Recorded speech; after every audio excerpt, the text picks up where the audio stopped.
Saludos amigos, estamos a 12 de diciembre de 2024, 12-12-24 y la verdad nada hace pensar que vayamos a terminar este año, y miren que le quede poco, le queda bien poco, sin que ocurra, bueno, algo interesante como mínimo, Ayer ha vuelto a producirse un ataque occidental, ucraniano, pero obviamente con tecnología satelital occidental, tecnología de guiado, con esos ataques MS que la administración Biden dio por fin permiso para usar a Ucrania y que los rusos, bueno, habían avisado repetidamente acerca de estas cuestiones. Después de aquel último ataque se produjo la respuesta con el Oresnik.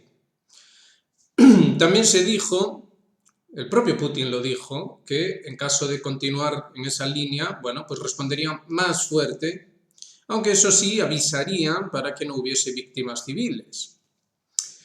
Sea como sea, ayer se produjo un ataque en un aeródromo militar, una base aérea rusa, en la región de Rostov, con 6 misiles ataque MS. Los rusos dicen que fueron derribados los misiles, pero aún así, digamos que hicieron bastante daño, hicieron bastantes destrozos e incluso hubo heridos. Esto es la información oficial.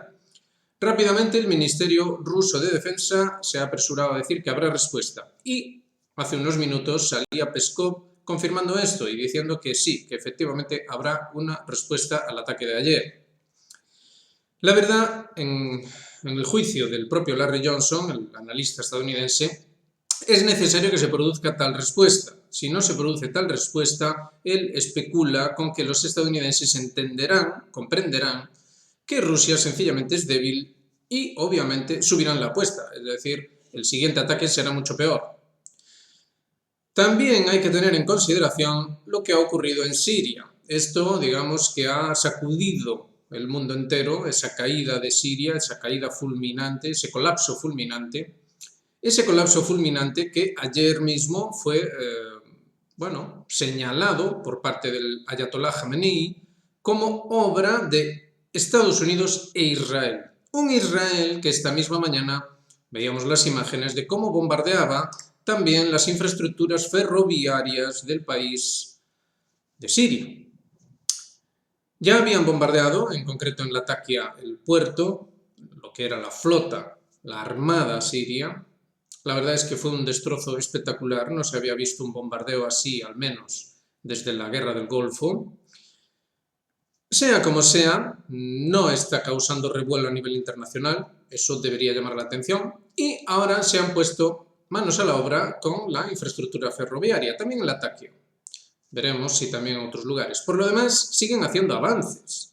Se ha informado de que han accedido aquí y allá en diferentes zonas y no paran de expandir esa zona buffer, como lo llaman ellos, zona colchón, dentro del territorio sirio. Y nadie dice nada. Sí, algunos tímidamente dicen que bueno, que eso no puede ser, pero vaya. En fin, no hay el gran clamor que debería surgir como cuando se produjo la operación militar especial rusa. Nadie está acusando a Israel de estar invadiendo un Estado soberano, ni mucho menos, ni de contravenir el derecho internacional, ni nada de nada. Aquí básicamente no pasa nada.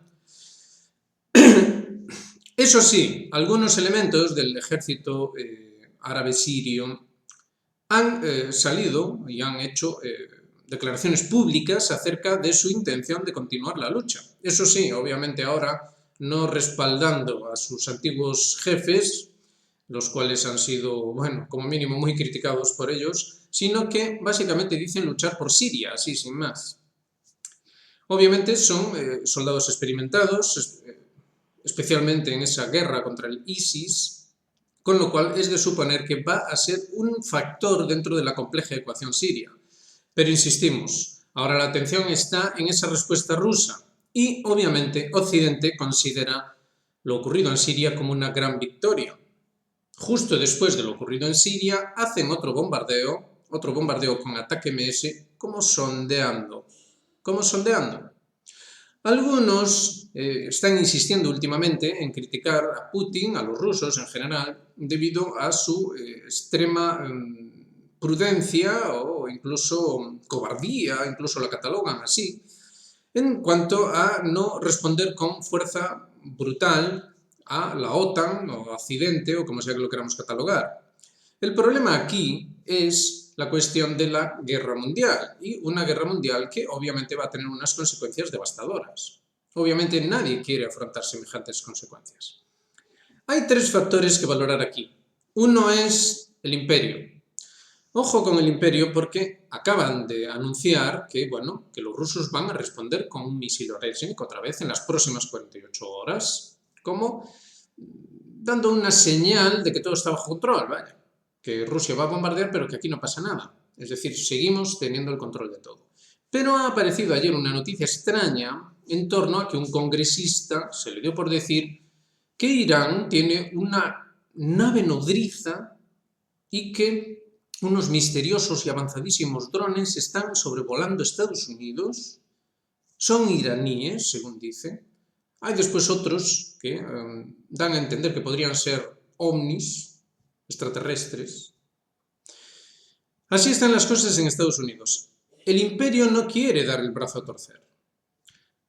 Martyanov nos señala que los altos mandos militares en Estados Unidos están totalmente delirantes. Están convencidos del enorme poder bélico estadounidense y que no se debe ceder en torno a Rusia, sino todo lo contrario, subir más la apuesta. Por otro lado está lo que ya dijimos en los vídeos anteriores. Hay un poder que está obviamente detrás de Estados Unidos, es el poder vinculado al dinero, y ese poder está moviendo ficha también. Señales tenemos muchas.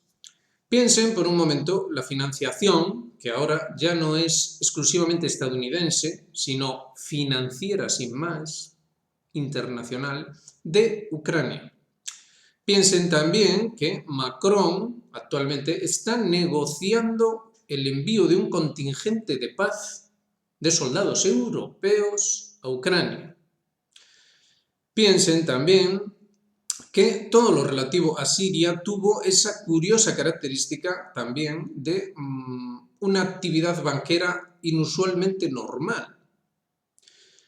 Si a todo esto le añadimos que básicamente, en esencia, tanto la administración Biden como la administración Trump están absolutamente de acuerdo en lanzar la guerra a cualquier precio, entonces deja muy poco margen a la duda de que el poder auténtico detrás del imperio ha decidido claramente aniquilar a Rusia como sea. La cuestión es si van a conseguirlo al estilo sirio, con un colapso de algún tipo, o si se va a ir por otra vía. También lo más probable es que se vaya por diferentes vías. Así es como están las cosas. Por si cabe alguna duda, basta con mirar las noticias pacientemente. En el Financial Times dicen que la OTAN va a obligar, ojo al término, obligar a aumentar la partida presupuestaria del 2% del PIB al 3% del PIB para la finalidad bélica. Los miembros de la OTAN deberán subir mucho más la financiación bélica. La señora Kaja Kallas acaba de decir que básicamente hay que hacer uso de los fondos rusos congelados. Recordarán que aquí decíamos, ya hace mucho tiempo, que acabarían encontrando la manera de robar esos fondos. Bueno, pues la señora Kallas ya lo dice abiertamente. Obviamente, no se dice nada de esto si no se tiene claro a lo que se va. Esto no admite ninguna duda en absoluto. Por supuesto que hay juegos en sentido contrario, en sentido que, bueno, que den a entender a la apariencia de que realmente se está obrando en otra dirección. Por ejemplo, acaba de salir también la noticia de que Scholz tiene intención de volver a telefonear al señor Putin. Esto es algo así como, digamos, jugar al mismo tiempo a tirar la piedra y esconder la mano. ¿Qué alternativas pueden tener los rusos? Aquí ya hemos explicado la importancia geoestratégica fundamental de Siria. No está nada claro qué es lo que va a pasar en Siria en lo sucesivo y en torno a la guarnición rusa que se mueve en la zona de control de los kurdos y no digamos ya las dos bases militares. El hecho de que los propios oficiales rusos los diplomáticos rusos hayan dicho claramente que, bueno, que dependerá del nuevo Estado, y el hecho de que dicho nuevo Estado es abiertamente pro-occidental, bueno, pues deja muy poco margen a la duda. La fabricación del nuevo líder, este curioso Al-Jolani, por poner un ejemplo, aunque hay algunos que dicen que debe pronunciarse Al-Golani, bueno, como sea.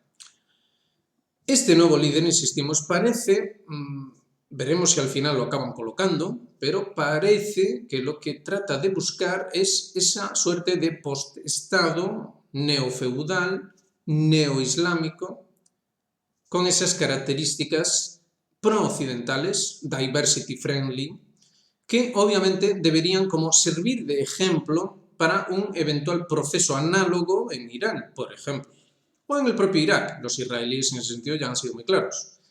Precisamente después de esas declaraciones de los israelíes de que el siguiente debe ser Irak, el ejército iraquí ha empezado a cavar trincheras en la frontera con Siria. El ejército iraquí ya había sido movido a la frontera con Siria en cuanto empezó lo que después resultó ser el colapso sirio, y ahora están cavando trincheras. En cuanto a Irán, el propio Ayatollah Khamenei reconoció abiertamente que efectivamente la idea es practicar una suerte de modus operandi análogo al que se practicó en la propia Siria. Khamenei hace un llamamiento a los jóvenes para tratar de, digamos, atenuar todo este tipo de propaganda y llevarlo a la vía del patriotismo, de los valores tradicionales, etcétera, etcétera. Sin embargo, insistimos en este neoestado o posestado neofeudal, la idea es juguetear o coquetear con las mismas nociones. Dar a entender que no, que la tradición, sí, claro que sí, somos tradicionales, la patria, todo estupendo, diversity friendly, que es mucho mejor, etcétera, etcétera. Es decir, que todo lo que está ocurriendo en cuestión de horas, no hace más que indicar claramente que Occidente, o lo que está detrás de Occidente, va absolutamente a por todas en esta guerra mundial o conflicto global, como lo llamó Putin. Téngase en cuenta que desde la caída de Siria, Putin no ha hecho grandes declaraciones, no ha hecho declaraciones a nivel geopolítico, a nivel internacional, que llamaran la atención especialmente. Es como que el propio mandatario ruso está a la expectativa de qué es lo que cabe esperar en lo sucesivo.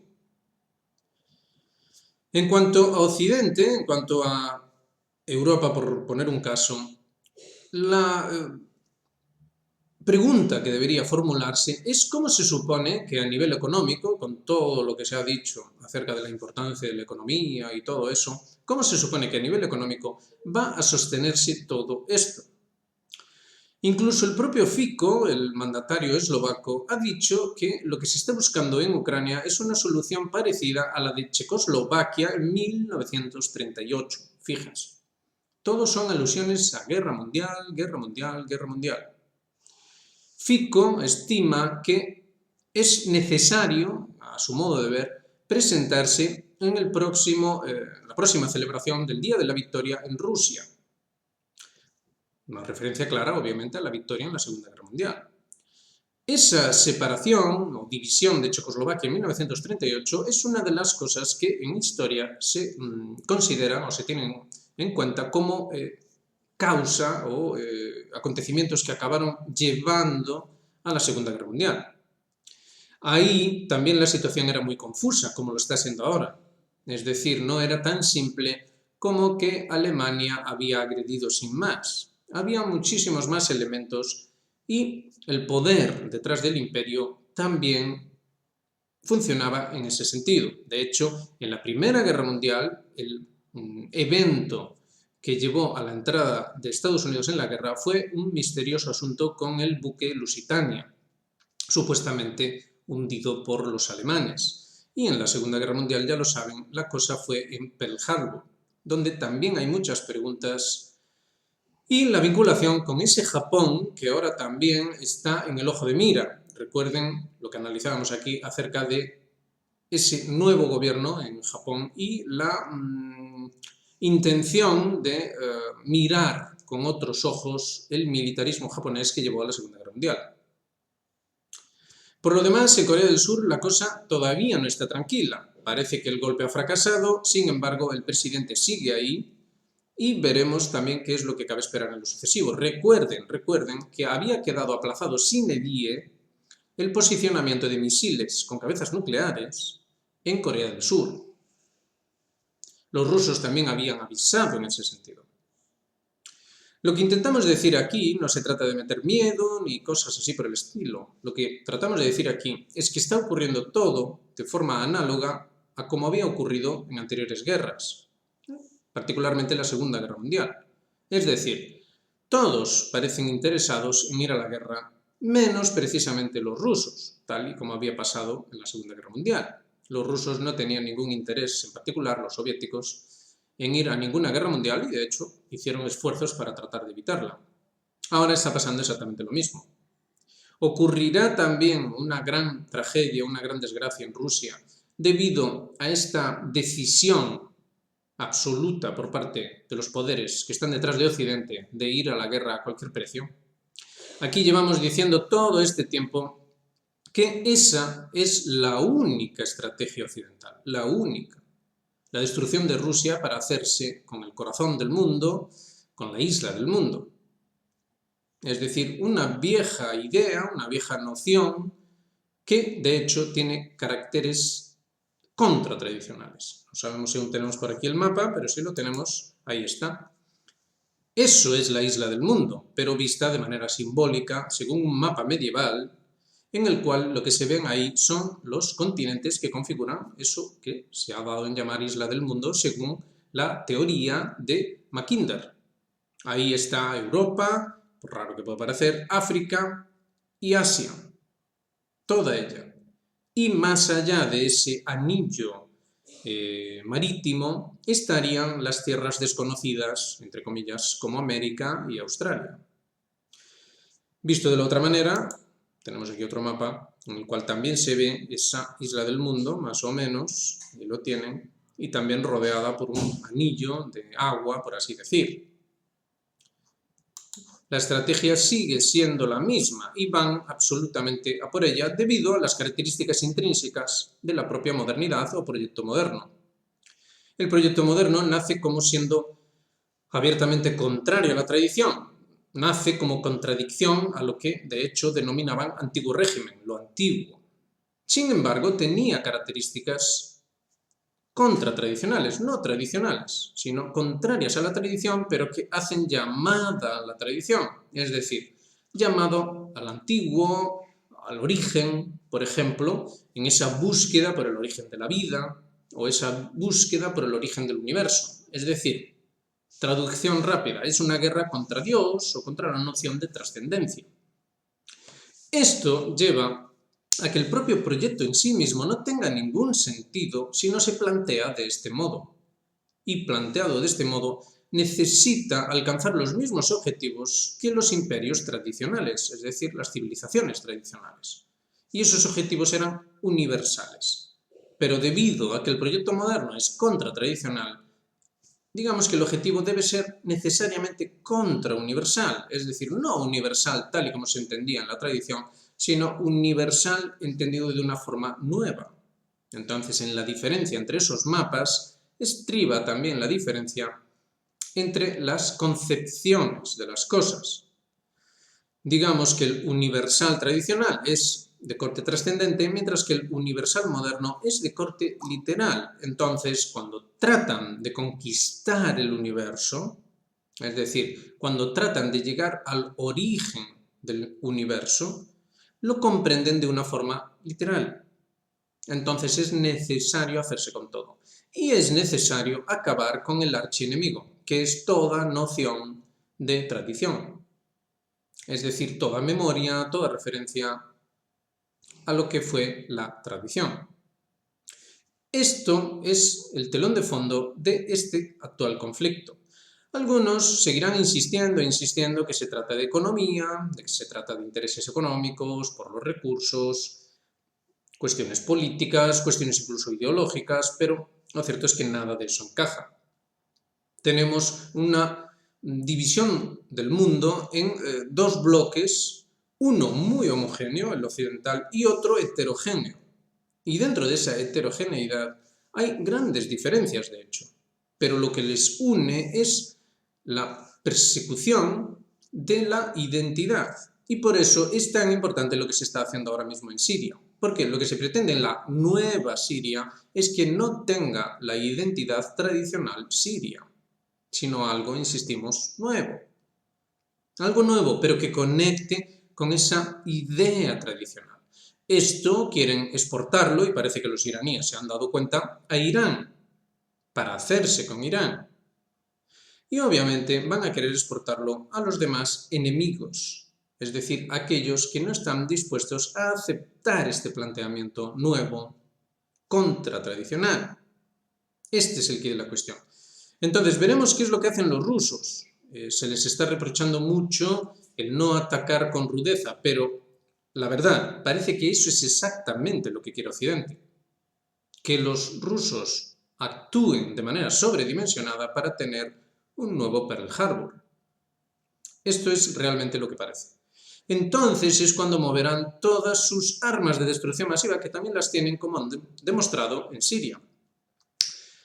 Atención, porque el evento de Siria es absolutamente fundamental en la entrada, digamos, de la fase final de este conflicto global. En Siria se ha demostrado que Occidente puede destruir un país tan fácil como esto. Lo han demostrado. Han subido la apuesta de Oresnik. ¿Qué van a hacer ahora los rusos? La verdad es que están en una situación difícil. Veremos si, como suelen hacerlo siempre, tienen esa suficiente frialdad y ese carácter tan propio de ellos de, por un lado, ser muy metódicos y pragmáticos, pero por otro lado, digamos que reposar siempre sobre el sentido de trascendencia.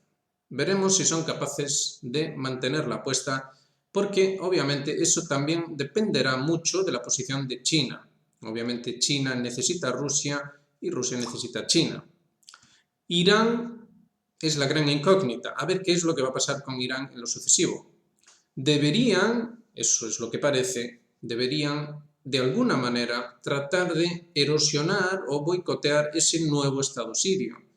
De momento esto no está ocurriendo. De momento solo son declaraciones, etcétera, etcétera, y los que de verdad tienen la sartén por el mango son Israel, especialmente Israel, y también Turquía y el propio Estados Unidos. Hay un gran acuerdo, y esto parece bastante obvio, un gran acuerdo, aun a pesar de las divergencias, que no son tanto porque sean heterogéneos, sino cuanto porque ansían el poder. Hay un acuerdo, decimos, entre Macron, Francia, Scholz, Alemania, el poder que está detrás de la Unión Europea, el poder que está detrás de Estados Unidos, el propio poder imperial, lo que se identifica con Estados Unidos y no con lo que está, digamos, por detrás, es decir, habría una visión del Estados Unidos como nación y otra visión del post-Estados Unidos. Todos ellos parecen estar total y absolutamente de acuerdo en continuar la vía de confrontación tal cual está. Posibilitar el colapso de Irán, el colapso de Rusia y o bien el colapso de China o bien imponer a China unos nuevos tratados desiguales. Esto es difícilmente discutible. La idea no es tanto vencer de manera militar, como lo hace Rusia, y en ese sentido no hay ninguna duda, se están imponiendo de forma rotunda en Ucrania a nivel militar, sino conseguir, digamos, que el ejército sea solo un elemento que, digamos, permita actuar a otras fuerzas, otros elementos. Es decir, el ejército no haría más que coordinar otro tipo de procesos que serían sociales, económicos, procesos de colapso, como ocurrió en Siria, o procesos al estilo israelí. Procesos que sí que tienen un componente militar claro, pero que a veces ustedes dirán cuál es la diferencia entre un comportamiento militar clásico y el de puro terrorismo y genocidio sin más. En Israel no parece fácil distinguir una cosa de la otra. Así están las cosas, la situación es muy grave e insistimos, no se trata de meter miedo o especular sin más o cosas así por el estilo. Aquí llevamos diciéndolo desde siempre y ahora simplemente lo repetimos, digamos, apoyados por los propios acontecimientos. Es necesario hacer un planteamiento civilizatorio que rompa el núcleo del problema actual. Y el núcleo del problema actual es que la modernidad nació como contradicción ante lo antiguo, se configura a sí misma como contratradición porque no puede hacerlo de otro modo, es decir, no puede encontrar su propia identidad más que en la negación absoluta de lo anterior, y eso le lleva a la negación absoluta del origen, tanto del ser humano como del universo mismo, e incluida la trascendencia. Esto lo que indica es que la modernidad es un fracaso, siempre lo fue, y ahora se muestra claramente no solo como un fracaso, sino como un peligro absolutamente vital o existencial, si lo quieren ver así.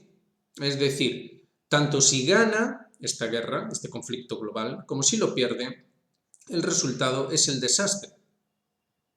Piénsenlo, las ideas de los grandes líderes intelectuales, luminarias de la modernidad, son siempre de un futuro reducido, reducción de población, reducción de esto, reducción de lo otro. Un futuro postestatal, un futuro sin identidades, a ningún nivel, ni nivel individual, ni familiar, ni de país, ni mucho menos de civilización. De hecho, la única identidad que se permite es la no identidad. Piensen en todas las cosas que han ido ocurriendo en las últimas décadas, particularmente en los últimos años, y reflexionen acerca de ello. En el foro de debates hubo, de hecho, una polémica en torno a la cuestión sanitaria. No hay nada de extraño en nada de esto. Ese es solo un elemento más dentro de esta guerra a la identidad. Es la guerra a la salud como representando esta el origen del propio bienestar humano. Todo debe estar a la contra según el proyecto moderno.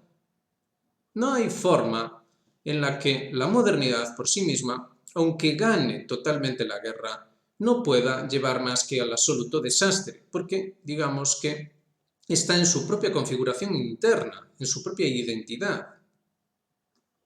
No puede ser más que algo contra esto, contra lo otro, pero siempre va a tener que necesariamente terminar ahí, porque simplemente no hay forma de repensar nada cuando, digamos, no existe la opción de aceptar los principios que siempre expuso la tradición, que son los principios de trascendencia, es decir, el origen es trascendente, no inmanente, la noción de que la vida es una finalidad trascendente, no una finalidad pragmática, utilitaria para el inmanentismo, y la noción de que el mundo no es más que el ámbito en el que dicha aspiración sublime hacia la trascendencia debe llevarse a cabo, con lo cual debe llevarse a cabo en un orden, en un equilibrio y en una responsabilidad. La modernidad no puede hacer nada de esto. Es imposible, puesto que no puede plantear estos elementos, pues de plantearlos, sencillamente su existencia sería inútil. ¿Para qué fue todo entonces? ¿Para qué se hizo todo esto? El colapso de la modernidad no es exclusivamente una cuestión económica o climática, como dicen algunos. Es algo que va muchísimo más allá de todo eso. Está colapsando porque no puede hacer más que colapsar. Y curiosamente juega con el colapso de los estados que se mantenían en configuraciones anteriores, como el caso de Siria, ahora van a intentarlo con Irán, lo intentarán también con Rusia. Hace uso de dicho colapso porque si algo entiende es precisamente eso, la noción misma de colapso, pues ella misma, la modernidad misma, es un puro colapso, no puede más que ser un colapso, no puede ser otra cosa, es imposible. Es necesario ver este conflicto global desde este punto de vista, no porque nos apetezca a nosotros, da igual lo que le apetezca a geopolítica actual o lo que le deje de apetecer, sino porque de otro modo hay que estar dispuestos a pagar el precio, las consecuencias. Las consecuencias van a ser muy serias, ya lo están siendo. Como ven, las cosas van totalmente en la dirección de la confrontación total hasta las últimas consecuencias. El colapso eventual de Irán o de Rusia no traerá nada bueno. Piénsenlo. ¿Cómo habría de traer algo bueno? Algunos fantasean con que sí. Fantasean con que volverán las vacas gordas. Pero no hay absolutamente nada previsto en ese sentido. Fíjense como el propio Donald Trump, que durante su primera legislatura y durante su campaña hacía llamada a aquel viejo Estados Unidos, aquella gloria pasada, traerla de nuevo, traerla de vuelta. Y fíjense cómo ahora que ya está, de hecho, como presidente electo y que entrará muy en breve en la Casa Blanca, ya no hace ninguna alusión al respecto. Ha puesto como prioridad Ucrania. Pregúntense por qué. Ha buscado la confrontación abierta incluso con sus vecinos, Canadá. Ya saben lo que ha ocurrido en torno a Trudeau. Se ha mostrado incluso insultante con Trudeau. Ha hecho también lo propio con México, el otro gran vecino de Estados Unidos. Lo que cabe esperar es simplemente que se imponga un absoluto caos si la modernidad vence. ¿Qué ocurriría si la modernidad colapsa y es el bando ruso y chino el que venciese esta guerra? Entonces, el Occidente igualmente colapsaría. Es terrible, pero es así. Precisamente por eso llevamos estos 2 años llamando la atención acerca de la necesidad de configurar una auténtica civilización, pero hacerlo en el origen, es decir, teniendo en cuenta que la modernidad es un fracaso. Pues si no se tiene esto en cuenta, es todo una pérdida de tiempo. Se volverá a caer otra vez más en los mismos errores. De nuevo, la lógica interna será la de colapso, la de la necesidad de confrontación, la necesidad de universalizar de manera literal, no hacia la trascendencia, etcétera, etcétera, etcétera. La nueva civilización debe configurarse con respecto a los principios tradicionales y partir de la base de que la modernidad como proyecto civilizatorio ha fracasado. Debe entenderse esto. Debe entenderse que la modernidad toda ella es un gran fracaso en sus principios. No se trata de considerar que aquel ser humano en concreto que vive en la modernidad es un fracaso, que aquel logro técnico en concreto que es fruto de la modernidad es un fracaso. No, eso no importa, porque eso es accesorio. De lo que hablamos aquí es de los principios o esencias de la modernidad. Ese es el problema. No el logro técnico o no aquel señor que está allí y que mire usted qué moderno es. El problema es, insistimos, la esencia misma de la modernidad, pues nace como una aberración, nace como la contradicción no de un antiguo régimen que efectivamente estaba degenerado y que tenía problemas, sino que nace como contradicción de los principios de aquel antiguo régimen. Y ese fue siempre el problema. La cuestión no está en, por ejemplo, y ahora llevamos la cuestión acerca de la religión católica, acerca de si la religión católica o la Iglesia católica debía modernizarse o no. Esa nunca fue la cuestión. La auténtica cuestión es si la Iglesia católica iba a traicionar sus principios o no, sus esencias. Esta es la auténtica cuestión. Si la Iglesia católica sin más se hubiese modernizado, en el sentido técnico de la cuestión, no habría gran problema. El problema es que la Iglesia católica, por poner un ejemplo, ha renunciado a sus principios tradicionales. No lo ha hecho de forma abierta, nunca ocurre de ese modo. Incluso el Estados Unidos actual no renuncia abiertamente a los principios tradicionales. Ellos dicen que son temerosos de Dios y eso suena muy tradicional, ¿verdad? No, claro que no lo hacen abiertamente. pero obviamente en la realidad de las cosas, es decir, en el resultado que es perfectamente comprobable ante nuestros ojos, es así, traicionan los principios. Dicen ser temerosos de Dios, pero traicionan a Dios. Entonces, debemos entender que el problema es también contratradicional. Los elementos son fáciles de recordar, los vamos a repetir y esperemos que esto haga que se entienda un poco qué es lo que está pasando en el mundo. Repitámoslos de nuevo. El primer elemento que ocurre es el de un conflicto inevitable debido a que la lógica interna del proyecto moderno debía llevar necesariamente a una universalización literal del mundo y de la vida, y esto exigía que políticamente se procediese a la conquista de cualquier rival, es decir, de cualquier exponente de lo contrario. La modernidad como proyecto civilizatorio necesitaba universalizarse para llegar a su propia cumplimentación. De otro modo, se quedaría siempre en un proceso que sí, los adelantos técnicos, el crecimiento económico, etcétera, etcétera, llegarían a un punto de colapso más allá del cual no sería factible hacer que el proyecto sea verosímil, que sea creíble. Ya no se puede crecer más. No se puede crecer más a partir de cierto punto.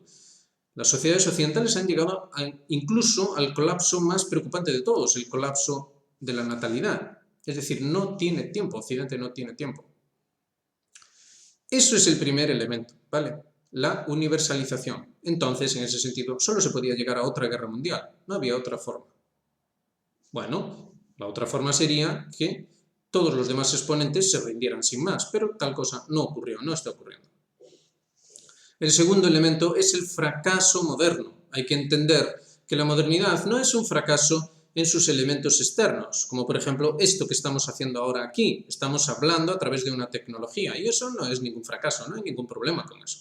El problema son sus esencias o principios, los cuales están contrapuestos y van contra la vida, contra el origen de la vida, van contra el universo, contra el origen del universo.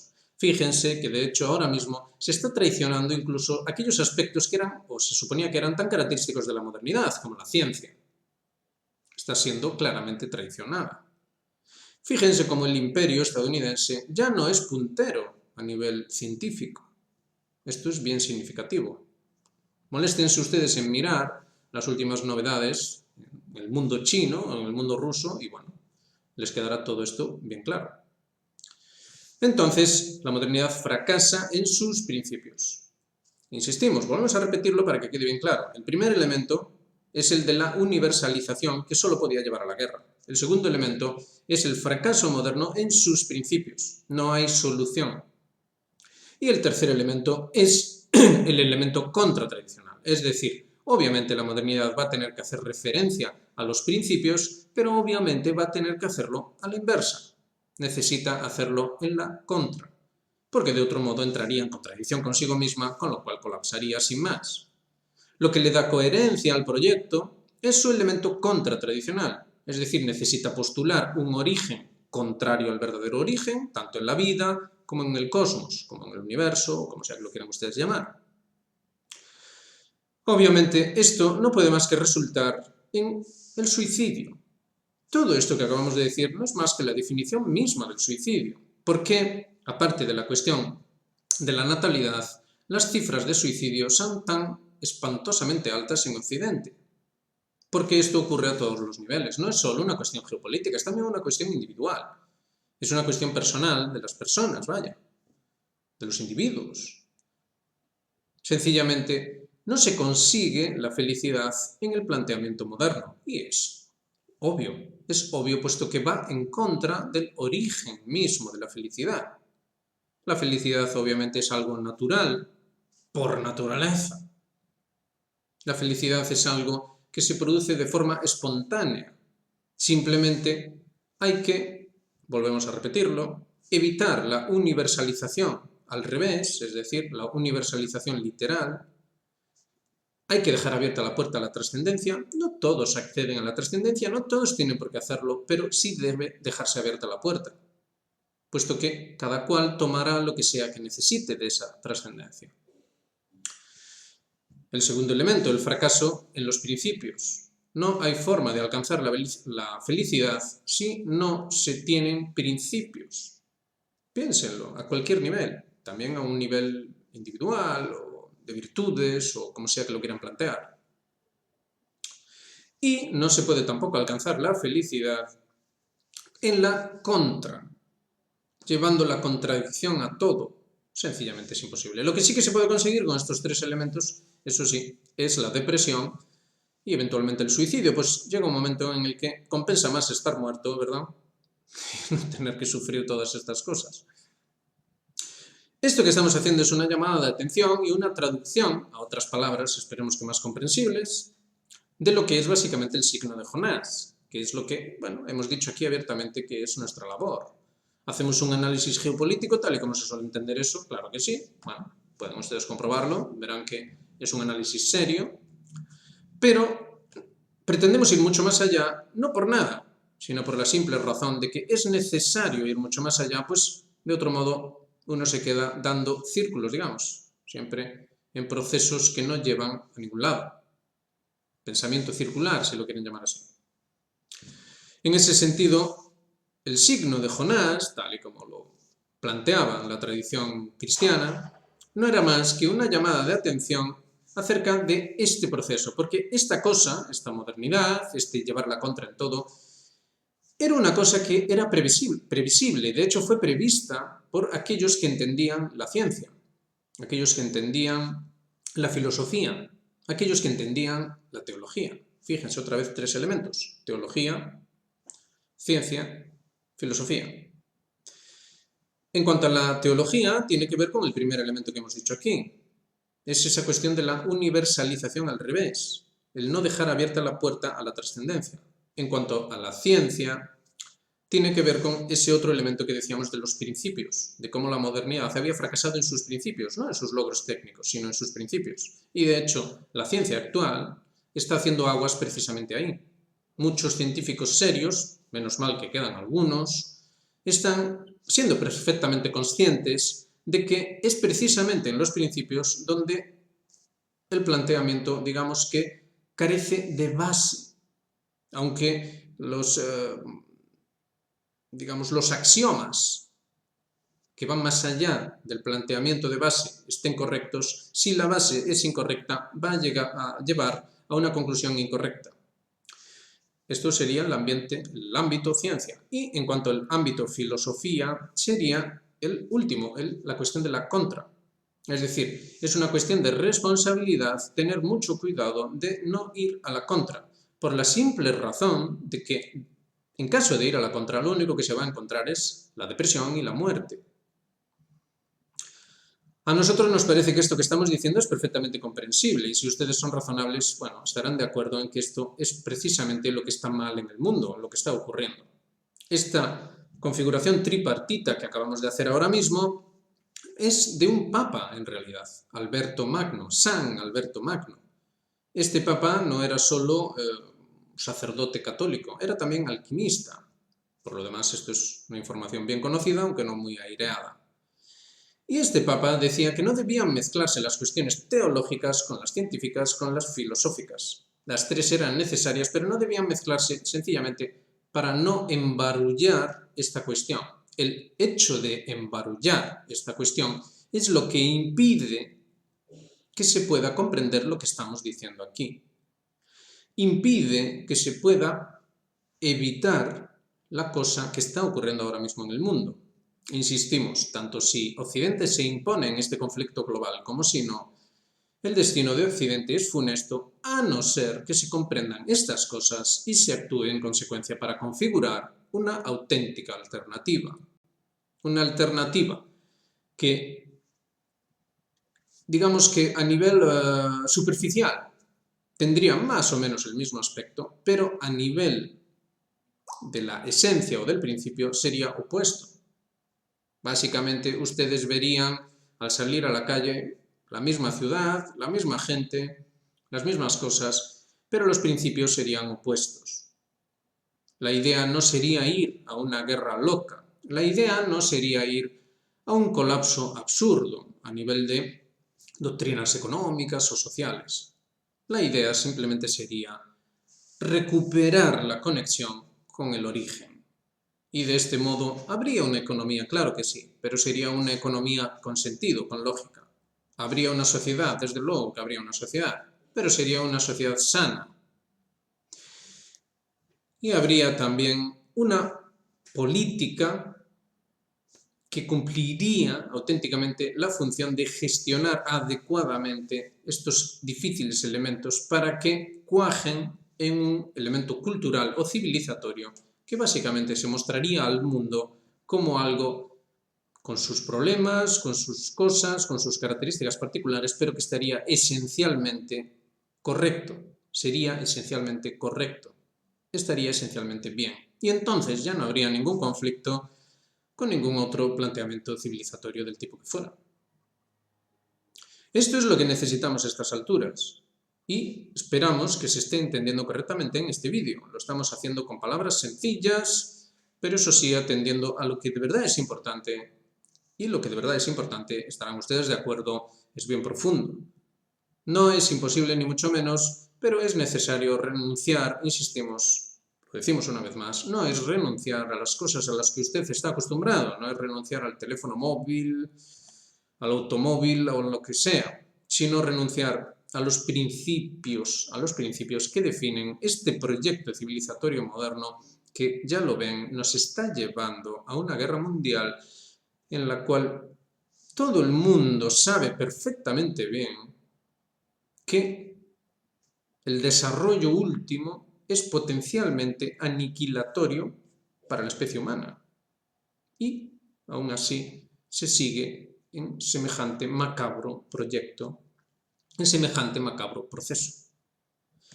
Es necesaria una alternativa, entendemos que aquí lo hemos expresado correctamente, así que apoyen este canal, vincúlense a esta iniciativa y ayuden para hacer una auténtica alternativa en Occidente. Aquí estamos dando lo más difícil, la esencia de la cuestión. El resto, si se acepta esto, va a ser muy fácil, va a ser muy sencillo. Es tan sencillo como organizarse aparte. No es necesario enfrentarse al Estado, ni enfrentarse a su vecino, ni enfrentarse a nadie, sino es tan fácil y tan sencillo como hablar de la misma manera que estamos hablando aquí. No debería ser tan complicado entender que es fácil y deseable elegir la vida a la muerte. Usted habla con una persona en la calle y esa persona le dice: yo lo único que quiero es ser feliz. Y entonces usted le dirá a esa persona: bueno, pues entonces usted, ¿por qué no hace lo necesario para alcanzar dicha felicidad? ¿Y por qué no deja de hacer todas esas cosas que usted hace y que usted mismo reconoce que le quitan la felicidad? Más sencillo, a nuestro modo de ver, es imposible expresarlo. Así que ayúdennos, apóyennos, hagan me gusta, suscríbanse, activen notificaciones, hablen con personas que ustedes crean que este mensaje les puede llegar. Traten de acceder al canal o al foro de debates en Telegram o como ustedes prefieran. También dejamos en la descripción del vídeo un email. Recuerden que si se hacen miembros del canal no solo nos apoyan, sino que además también pueden acceder a información, vídeos donde punto por punto vamos explicando estas cosas ya de manera más compleja, pero también entendemos que va a permitir que todo este mensaje que estamos diciendo en este vídeo se entienda a un nivel más profundo, es decir, que se vea que efectivamente es serio y responsable y deseable en ese sentido. Y bueno, por lo demás, vamos a seguir analizando todas las cosas de la geopolítica, la deriva, pero la verdad, si ustedes se toman la molestia de revisar todo lo que hemos ido haciendo en este canal a lo largo de estos 2 años, pues comprobarán por ustedes mismos que ciertamente las cosas están yendo por eso que decíamos ya al principio, por una guerra de aniquilación, no de un país o no de una civilización, sino de la especie humana misma. Es decir, un suicidio absurdo, ridículo, que al fin de cuentas no es más que producto de un sencillo error de planteamiento. Al final es todo bien sencillo. Es posible vivir con un nivel razonable de felicidad, pero obviamente hay que hacer algo al respecto, porque las cosas tal y como están no llevan ahí, sino llevan a todo lo contrario. Y bueno, por lo demás es algo difícil de discutir. No olviden esos pequeños detalles que llevamos diciendo estos 2 años. No olviden que el proyecto de la Unión Europea empezó como proyecto de paz. Hicimos un vídeo en el que mostrábamos los documentos y todo eso. No lo olviden ustedes. Parece que hay mucha gente que lo ha olvidado. Ustedes no lo olviden. Ahora mismo es un proyecto de guerra, lo están diciendo claramente. No olviden ustedes que a los de nuestra generación, más o menos, nos dijeron que el futuro era prometedor, puesto que ya nunca más habría una guerra mundial. Estamos en una guerra mundial. El señor Putin lo dijo, le llamó conflicto global. Bueno, es lo mismo, es un eufemismo. No olviden todas esas cosas y entiendan que existe una última oportunidad para que el desastre no sea completo. Y es necesario mover ficha en esa última oportunidad. En fin, continuamos aquí, nos vemos en la próxima, esperemos que esto se comprenda. Un saludo muy grande para todos.